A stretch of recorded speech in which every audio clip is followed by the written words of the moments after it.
Тропанадзе Константин Иванович родился в апреле 1912 года в городе Махарадзе, ныне Озургите, Грузия.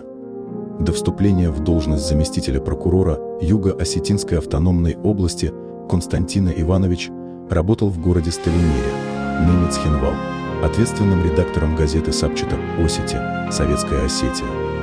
На этом посту он зарекомендовал себя как принципиальный и ответственный руководитель, способный организовать работу коллектива в сложных условиях военного времени. Редакторская деятельность позволила ему глубоко изучить социальные и правовые проблемы региона, что впоследствии пригодилось на прокурорской службе.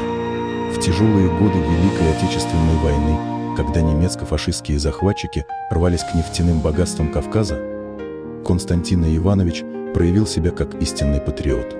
За участие в героической обороне Кавказа указом Президиума Верховного Совета СССР от 4 мая 1944 года он был награжден медалью за оборону Кавказа. Его вклад в общую победу был отмечен и медалью за доблестный труд в Великой Отечественной войне 1941-1945 годов, которой он был награжден указом Президиума Верховного Совета СССР от 6 июня 1945 года. Эти награды свидетельствуют о самоотверженности и преданности Родине, проявленных Константином Ивановичем в трудные военные годы. Константин Тропанадзе работал в органах прокуратуры Юго-Осетинской автономной области в 40-е годы XX века.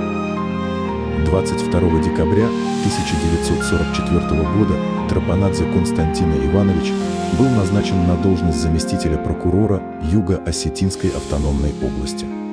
Это назначение состоялось в период, когда страна все еще вела тяжелую войну с фашистской Германией, и перед органами прокуратуры стояли сложнейшие задачи по укреплению законности и правопорядка в тыловых регионах.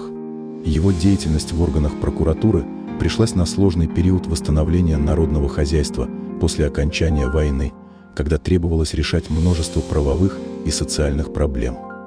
20 июня 1947 года Тропанадзе Константин Иванович завершил свою работу на посту заместителя прокурора Юго-Осетинской автономной области.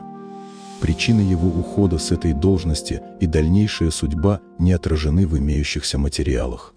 Но память о Тропанадзе Константина Ивановича и его вкладе в развитие прокуратуры Юго-Осетинской автономной области сохраняется в архивных документах, служа примером преданности долгу для новых поколений работников прокуратуры.